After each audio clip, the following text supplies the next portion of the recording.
La ventanilla única, esta es una buena medida, en la medida en que ahora, aparte de mis temas de la ventanilla única de certificación ambiental que ya existe y sé que está haciendo las cosas más rápido que antes, ahora voy a ir donde Petroperú a pedirle que me tramite los permisos vinculados a la exploración. Estoy asumiendo que Perupetro, como entidad pública, como agencia del Ministerio de Energía y Minas, tiene la capacidad de mover a otros organismos públicos. Yo no estoy tan seguro que eso sea así. O sea, la verdad es que yo no sé cómo, si yo estoy en el Ministerio de Agricultura y tengo que dar un permiso porque el ducto va a cruzar un canal de riego, el Ministerio de Agricultura le va a hacer más caso a Perupetro que a mí. Esperemos que así sea. No siempre ha funcionado. Habrá que ver que digamos, las autoridades del Ejecutivo creen los mecanismos para que esta buena idea de la ventanilla única funcione. Pero per se, el hecho de que vaya Perupetro a pedir el permiso en lugar mío no hace que las entidades colaterales sean más eficientes de lo que hoy son. Y entonces, esta es una buena medida que habrá que ver cómo funciona, si se complementa con actividades del Ejecutivo que hagan que funcione. La siguiente, por favor. La resistencia social. Es muy bueno que Perupetro levante información relativa a los aspectos físicos, biológicos, sociales y culturales de los lotes. Para empezar, esto tiene como consecuencia la necesidad de identificar quiénes son, para empezar, las comunidades a las que posiblemente podría afectar mi operación. Hoy entra la empresa y no se sabe nada.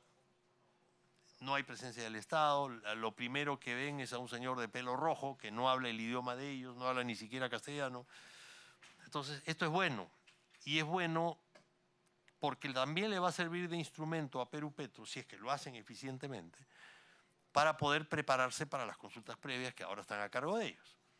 Entonces, en fin, la idea es buena, nuevamente habrá que ver cómo funciona en la práctica. Esperemos que Perupetro tenga el financiamiento, la capacidad, el personal y sobre todo la autonomía para hacer esto de una manera eficiente y rápida. Porque si levantar los aspectos físicos, biológicos, sociales y culturales de los lotes le va a tomar a Perupetro 3 años, son 3 años donde no van a haber contratos en esas áreas, son 3 años donde no se invierte, son 3 años donde no se explora, son 3 años donde no se encuentra petróleo, el que no vamos a consumir de acá a algunos años. Entonces, nuevamente, esto requiere, más allá del texto legal, señor presidente, ejecutivos capaces, empoderados, que puedan hacer todas estas cosas buenas que contiene el proyecto funcionen. La siguiente, por favor. El buen gobierno corporativo, esto es algo que se aplica ahora en todas las empresas privadas. A uno no le dan una financiación, ningún organismo multilateral, que están siempre en todos los grandes proyectos, si es que uno no tiene un buen gobierno corporativo que le asegure de alguna manera a ese organismo que no se van a cometer actos anticorrupción y que hay formas para medir esto. Estamos ahora todos irritados con el tema del lavajato. Es una estructura, siempre hemos sabido que ha habido corrupción acá, pero esa corrupción estructurada, esa corrupción con todos los jugadores, nos tiene definitivamente muy sensibles a todo lo que es corrupción, y en esa medida es bueno que esto ocurra. Sin embargo, la terminación automática de los contratos me parece una medida draconiana. En los Estados Unidos, por ejemplo, tienen una norma que les prohíbe coimear a gobiernos extranjeros. La Federal Corrupt Practices Act o algo así, FCPA, por sus siglas en inglés, FCPA. El Departamento de Justicia se ha puesto sumamente duro con esto, pero cuando descubre que ha habido una corrupción en Ghana, de una compañía petrolera para obtener un contrato, no le termina el contrato a la compañía petrolera, pero le pone una multa y la somete a controles increíblemente estrictos. Entonces le pone una multa de $2.000 millones y le dice que tienen que mandar reportes todos los días, le pone interventores. No mata la actividad económica, mata al corrupto, saca a los funcionarios corruptos, establece hasta dónde se ha ido la corrupción, si fue corrupción del gerente de la zona, que decidió hacer más fácil su trabajo y darle la plata al gobernador regional, o si fue una cosa aprobada por el directorio, que es mucho más grave. Entonces, la palabra que yo ataría a esta buena idea es la de gradualidad, señor presidente. No es lo mismo coimear a un policía que eso es corrupción, para que me perdone la papeleta, que crear un esquema del tipo que creó la empresa Odebrecht para hacer lo que hizo. No es lo mismo. Sin embargo, si yo aplico estrictamente este tema, en ambos casos me tienen que terminar automáticamente los contratos. Y tiene que haber ahí una gradualidad. Gradualidad que tendrá que apreciarla alguien de alto nivel. Tiene que ser un escape para las petroleras corruptas.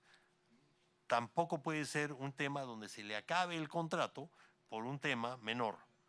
Habrá que sancionar a la empresa económicamente, habrá que poner al INDECOPI, al ministerio, como se hace en otros países, como se hace en Estados Unidos, que es de donde vienen todos estos conceptos.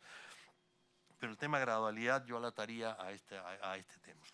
Lo mismo, siguiente por favor, con el cuidado del medio ambiente. El proyecto reitera conceptos ya existentes en el sentido de que quienes desarrollen actividades deben cumplir con la normatividad ambiental, pudiendo ser sujetos de sanciones, muy bien, y otras medidas administrativas. Bueno, algunas de las medidas administrativas son la terminación del contrato.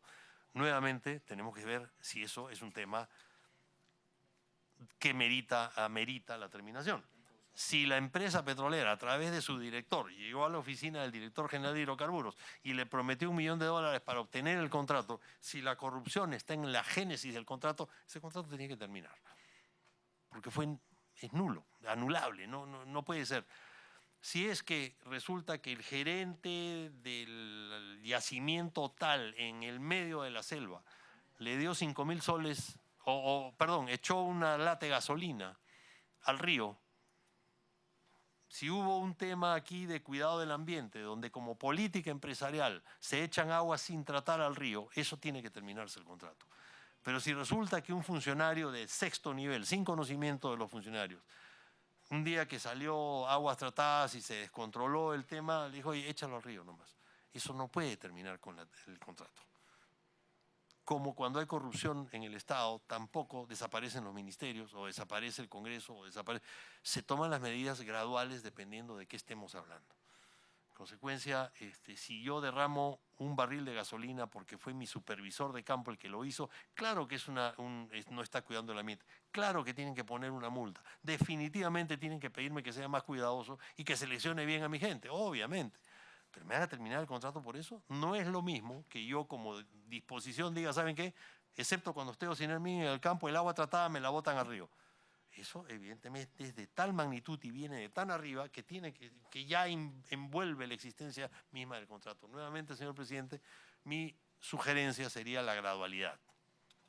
No puede ser que como está la norma hoy, cualquier falta de corrupción o cualquier alteración al medio ambiente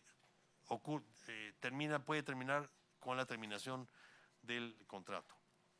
En las operaciones no convencionales, aquí estamos hablando en la tecnología disponible hoy del gas de esquisto y el petróleo de esquisto. Está bien que se pueda bajar la regalía o subir la retribución cuando se trate de recursos no convencionales. Sin embargo, se puede ir un poquito más ya regulatoriamente. En Colombia ya existe modelo contractual de contrato para gases y petróleos de esquisto.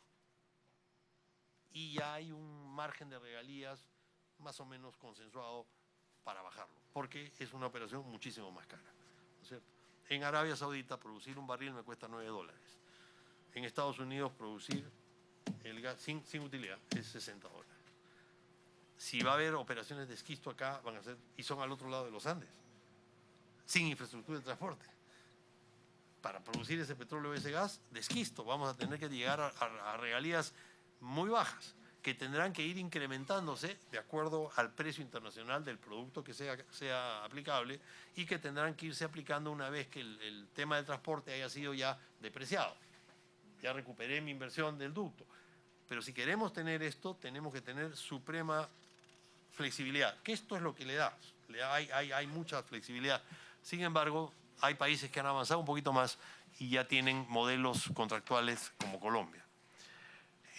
La siguiente, por favor. ¿Qué otras mejoras se pueden realizar? Acelerar la aprobación de contratos.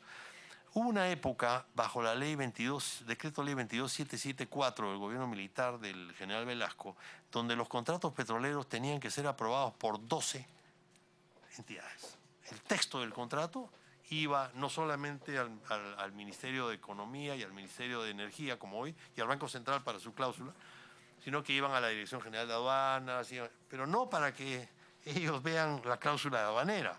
La Dirección General de Aduanas en esa época, opinaba sobre la retribución, opinaba sobre los pozos.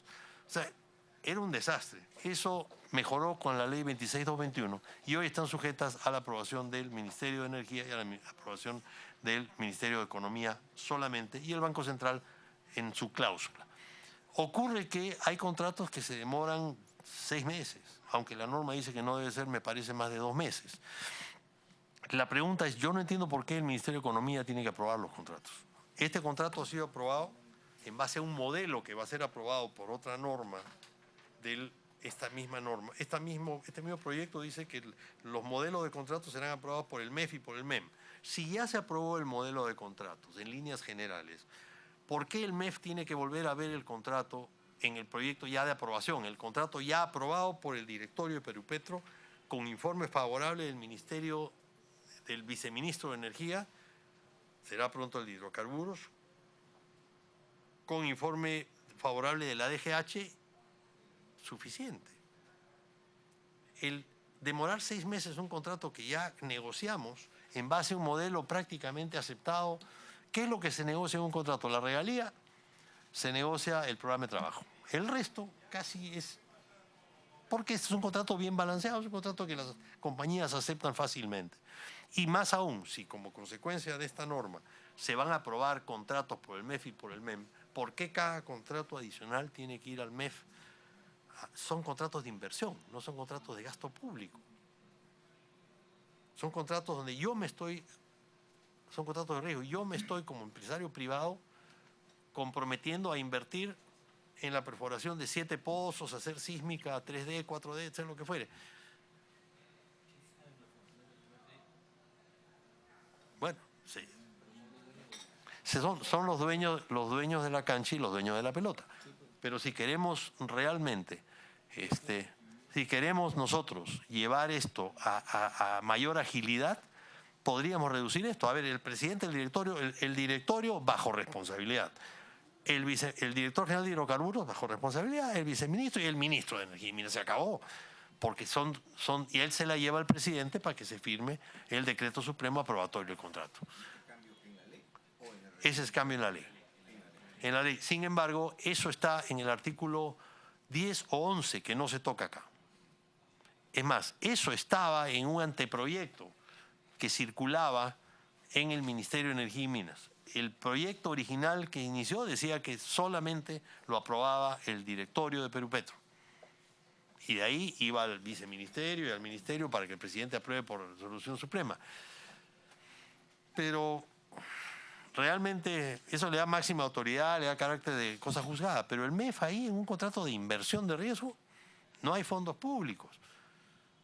Ahora, si estamos hablando de un contrato de inversión de Petroperú para la refinería, esa es otra cosa. Ahí se están hablando de fondos públicos. Pero eso, por la misma naturaleza de empresa pública, irá al ministerio por su canal.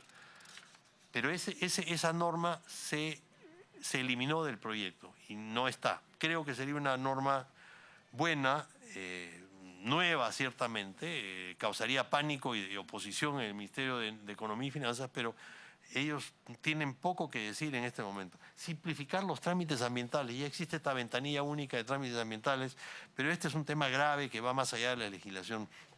Empoderar a Perupetro. Cuando Perupetro se creó el año 93, yo me encontré con Alberto Brus, que en paz descanse, fue su primer presidente, y me dijo: yo tengo una empresa eficiente con 33 funcionarios. Sacamos los contratos con una rapidez, hacemos todo, estamos funcionando. Con mucho orgullo lo decía. Él venía de Petroperú y de la IPC antiguamente. Perupetro funcionó relativamente bien hasta que se produjo el escándalo de Discover. Esa compañía noruega que envolvió a algunos políticos. Si uno mira, yo hice un artículo para Semana Económica sobre eso, si uno mira el hueso que se llevó Discover, habían 5 lotes. Discover se llevó de los 5, 3 lotes donde nadie más se presentó y tenía las regalías más altas. Pero el escándalo que se hizo en base a 2, permítanme la expresión, fanfarrones, que les interceptan la línea y que se jactan de su faenón y sus cosas, no tuvo ningún sustento técnico. Si uno analizaba, Discover se presentó a 5 lotes, en 3 era postor único, ninguno de los otros postores le interesó esos lotes y ofreció las regalías más altas para el Estado. A raíz de eso, se procesó penalmente a funcionarios de Perupetro, que eran personas perfectamente decentes, eran mis contrapartes en las negociaciones de los contratos, gente dura, gente que defendía al Estado en las negociaciones como uno debe defenderlo, como el abogado de las empresas privadas debe defenderlo. O sea, gente capaz, gente que tenía cierto margen de maniobra, gente que podía, a partir de ahí, entrar a Perupetro se convertía como entrar a Palacio de Gobierno, ¿no? O sea, ¿quién eres? Te reviso si tienes armas, dame tu... Un pánico a registrarse quiénes son, porque claro, habían sido golpeados. Desde ese momento, Perupetro perdió autonomía. Perupetro se convirtió en un ente más temeroso de la administración pública. Temeroso a la Contraloría, temeroso a los escándalos públicos, temeroso a las comisiones investigadoras del Congreso. Y eso es muy malo. Perupetro tendría que ser un órgano como es la Agencia Nacional de Hidrocarburos en Colombia. Y ustedes saben que la Agencia Nacional de Hidrocarburos en Colombia fue una copia de Perupetro. No existía ya. Ahí era Ecopetrol, como antiguamente Petroperú, la que operaba contratos y además daba